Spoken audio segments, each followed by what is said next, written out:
Students, मैं doctor Anamika Singhvi, associate professor botany, government Meera girls college Udaipur.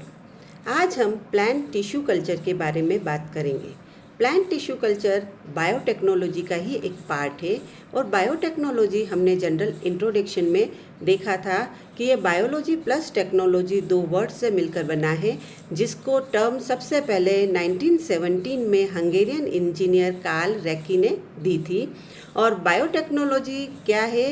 ये biological एंटाइटीज़ जैसे कि माइक्रो ऑर्गेनिजम्स हैं या उनके कंपोनेंट्स जैसे कि एंजाइम्स आदि को यूज़ करके इस तरह से यूज़ किया जाता है कि कुछ यूज़फुल प्रोडक्ट्स या सर्विस जनरेट की जाती है और ये प्रोडक्ट और सर्विस ह्यूमन वेलफेयर के लिए काम में लिए जाते हैं।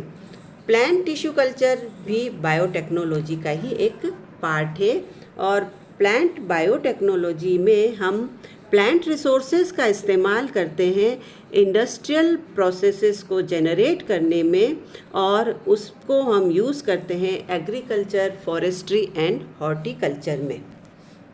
नाउ अब हम डेफिनेशन देते हैं प्लांट टिश्यू कल्चर की। तो plant tissue culture is an art of growing and maintaining plant cell tissue and organ in vitro under aseptic condition. Aseptic condition में प्लांट सेल टिश्यू और ऑर्गन को जब हम ग्रो करवाते हैं तो वो प्लांट बायोटेक्नोलॉजी कहलाती है। अब सेल हमें पता है it is the structural and functional unit of life. Tissue हमें पता है कि it is a group of cells of similar origin and function. Similar origin और फंक्शन होना ज़रूरी है। और ऑर्गन ग्रुप ऑफ टिश्यूज़ हैं। इन विट्रो का मतलब है इन ग्लास वेसल, जैसे कि हम यहाँ पर दिखा रहे हैं। ग्लास वेसल के अंदर प्लांट्स को उगाना आर्टिफिशियल मीडियम में, that is in vessel in vitro. और एसेप्टिक कंडीशन का मतलब है the condition that is free from microorganism. और कल्चर का अर्थ होता है culture is to grow in artificial medium या संवर्धन कहते हैं जिसको हम। तो प्लांट टिश्यू कल्चर ग्रो करवाने हैं प्लांट सेल टिश्यू या ऑर्गन, इनमें से कोई सा भी पार्ट हो सकता है और फिर उसको मेंटेन करना है, मतलब बार बार वो ग्रो करेंगे और उससे हम प्लांट पार्ट्स बना सकेंगे। चल अब हम कुछ टेक्निकल टर्म्स की बात करते हैं, क्योंकि हम बार बार पूरे टिश्यू कल्चर स्टडी में कुछ ऐसे टर्म्स को मेंशन करेंगे जिसके बारे में हम थोड़ा सा आज डिफ़ाइन कर लें कि वो टर्म्स है क्या, उसको थोड़ा समझ लेते हैं। इन विट्रो जो कि हमने अभी अभी देखा, इन विट्रो का मतलब है इन ग्लास वेसल। दूसरा एक टर्म है कैलस या हम जिसको कर्तोतक कहते हैं। कैलस का मतलब है कि मास ऑफ अनऑर्गेनाइज्ड या अनडिफरेंशिएटेड सेल्स, कोशिकाओं का असंगठित और अविभेदित कोशिकाओं का समूह जो कि कैलस कहलाता है। और ये कैलस ये यहाँ पर हमने बता रखा है इट इज़ कैलस जिसमें कि कोई विभेदन नहीं है। ये कोशिकाएं यहाँ पर अनऑर्गेनाइज्ड हैं, इस तरह से कोशिकाएं रहती है जो ऑर्गेनाइज्ड वे में नहीं है। और ग्रुप ऑफ सेल्स हैं, ये मास है पूरा का पूरा ग्रुप है, ये कैलस कहलाता है। एसेप्टिक कंडीशन की जब हम बात करते हैं, aseptic condition free from micro organism, सूक्ष्म जीवों से मुक्त कंडीशन को हम एसेप्टिक कंडीशन या निर्जर्मीकृत परिस्थितियाँ कहते हैं। ये निर्जर्मीकृत परिस्थितियाँ हम जब कल्चर करते हैं, आर्टिफिशियल मीडियम में प्लांट को ग्रो कराते हैं, तो इसके लिए बहुत सारे इंस्ट्रूमेंट्स काम में लेते हैं, केमिकल्स काम में लेते हैं इसके लिए। और तो फिज़िकल और केमिकल कंडीशंस हैं जिसकी वजह से हम एसेप्टिक कंडीशंस प्रोवाइड करते हैं। ये क्यों ज़रूरी है? अगर एसेप्टिक कंडीशन नहीं होगी तो माइक्रो ऑर्गेनिजम्स कल्चर में ग्रो कर जाएंगे और माइक्रो ऑर्गेनिज्म कुछ ही घंटों में पूरे के पूरे जो ग्लास वेसल है उसमें भर जाएंगे और हमारे न्यूट्रिएंट्स को कंज्यूम कर जाएंगे। और साथ ही जो टिश्यू हमने आर्टिफिशियल मीडियम में डाला है वो टिश्यू ग्रो नहीं कर पाएगा, इसलिए एसेप्टिक कंडीशन का होना बहुत ज़रूरी है। देन तीसरा इम्पोर्टेंट चीज़ है एक्सप्लांट। एक्सप्लांट क्या है? हम क्या करते हैं सॉइल में, तो जैसे सीड को डाल दिया, सीड जर्मिनेट कर दिया या कलम लगा दी या हमने ग्राफ्टिंग कर दी है ब्रीडिंग के सिस्टम में। यहाँ पर हम आर्टिफिशियल मीडियम में कुछ भी प्लांट का पार्ट ले सकते हैं और जिसको हम ग्रो करवा सकते हैं। तो सपोज़ कि जैसे ये एक प्लांट है और इस प्लांट में रूट है, स्टेम है, लीफ है और ये ऊपर फ्लावर बना हुआ है जैसे सपोज। अब इसका रूट का कोई सा भी हम छोटा से छोटा पार्ट ले सकते हैं, लीफ का कोई सा भी छोटा पार्ट ले सकते हैं, स्टेम का कोई सा भी छोटा पार्ट, या फ्लावर के अंदर हम कोई सा भी पार्ट, कैलिक्स, कोरोला या एंथर या ओव्यूल, कोई भी पार्ट हम लेकर उसको इन विट्रो कल्चर कर सकते हैं, उसको ग्रो करवा सकते हैं। तो एक्स मतलब एक्साइज्ड, काटा हुआ भाग, प्लांट से कोई सा भी काटा हुआ भाग, सीड को लिया जा सकता है। सीड को जब हम अंकुरित कराते हैं तो उसके रेडिकल प्लूमूल को लिए जा सकते हैं। तो ये जब हम ग्रो करवाते हैं, that is known as explant, explant से ग्रो करवा सकते हैं। देन माइक्रो प्रोपेगेशन, माइक्रो हम शब्द अच्छी तरह से जानते हैं, जैसे हम माइक्रो ऑर्गेनिज्म यूज़ करते हैं, सूक्ष्म जीव, वैसे ही माइक्रो प्रोपेगेशन का मतलब है, माइक्रो मीन्स स्मॉल एरिया और प्रोपेगेशन का मतलब है प्रोपेग्यूल्स को आगे बढ़ाना।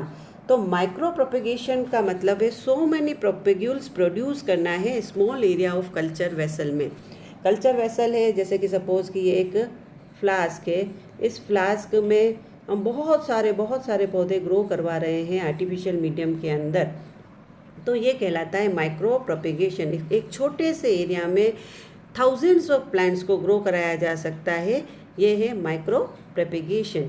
देन फिर हम यूज़ करते हैं टोटी पोटेंसी। टोटी दो शब्दों से मिलकर बना है टोटल पोटेंशियल।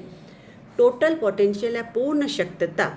ये एबिलिटी है प्लांट सेल की कि to divide and develop into a complete plant. एक प्लांट का सिंगल सेल कंप्लीट प्लांट बना सकता है, उसको हम टोटी पोटेंसी कहते हैं।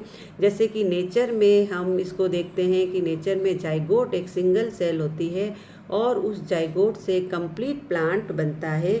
उसी तरह से किसी भी प्लांट की सेल से सिंगल सेल में कंप्लीट प्लांट बनाने का पोटेंशियल होता है, ये कहलाता है टोटी पोटेंसी, पूर्ण शक्तता। और ये कंसेप्ट सबसे पहले हैबरलैंड ने दिया था टोटी पोटेंसी का, और इसीलिए उनको father of plant tissue culture भी कहा जाता है। देन हम बात कर रहे हैं सेल सस्पेंशन कल्चर की। कल्चर हमें पता है to grow in artificial medium. Cell suspension culture का मतलब है कि कल्चर कराएं हम आइसोलेटेड प्लांट सेल्स को, सिंगल सेल्स को या ग्रुप ऑफ सेल्स को, कहाँ पर, लिक्विड मीडियम के अंदर।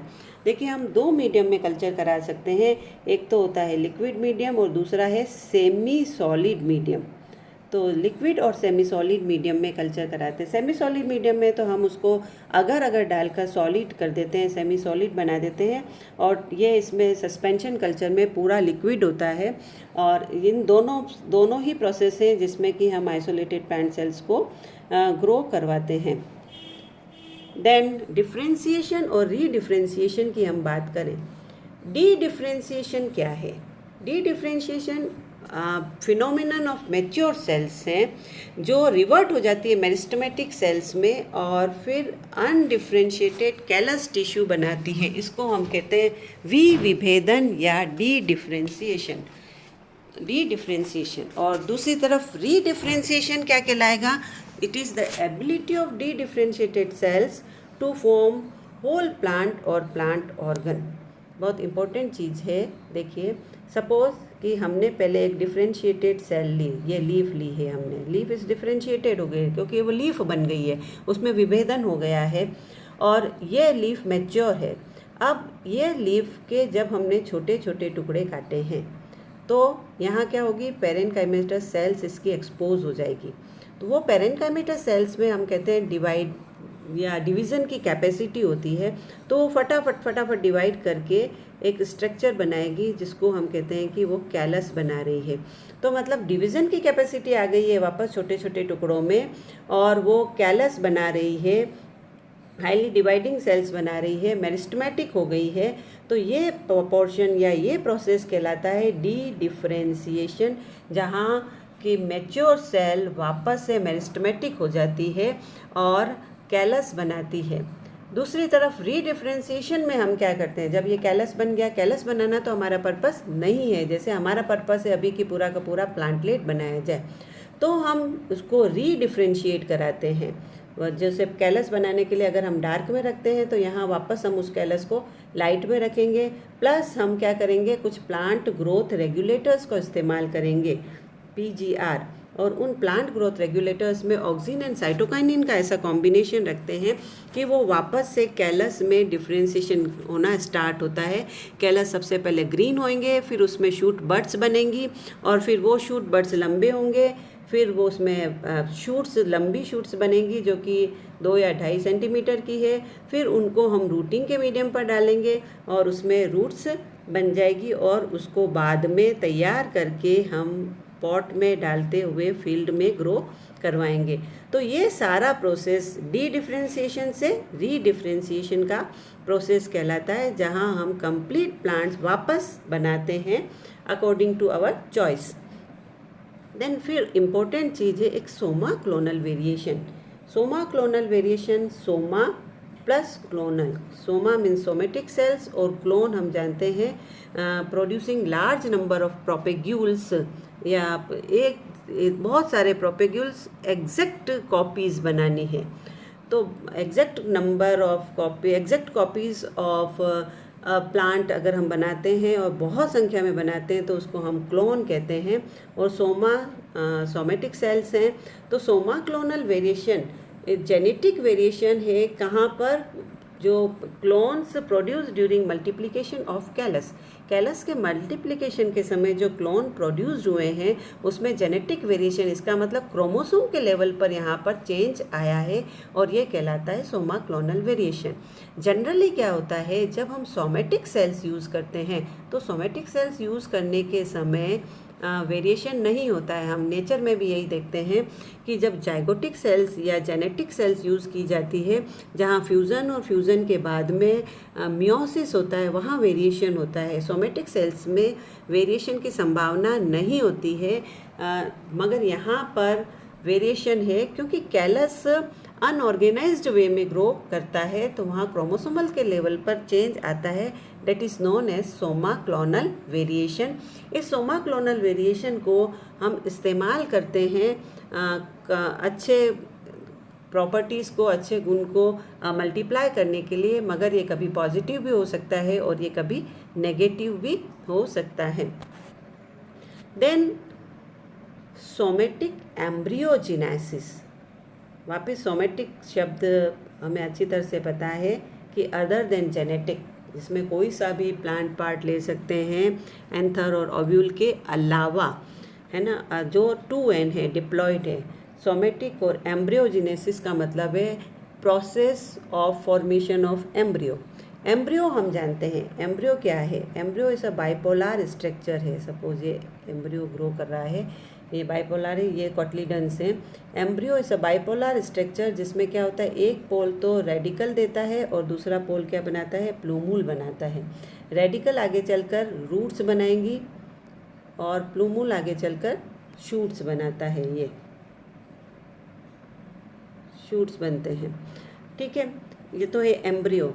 एम्ब्रियो जाइगोटिक सेल से बनता है, हमें पता है, मगर जब हम सोमेटिक सेल से एम्ब्रियो बनाते हैं तो वो प्रोसेस कहलाता है सोमेटिक एम्ब्रियोजेनेसिस। तो it is the process of development of an embryo from somatic cell known as somatic embryogenesis, है ना।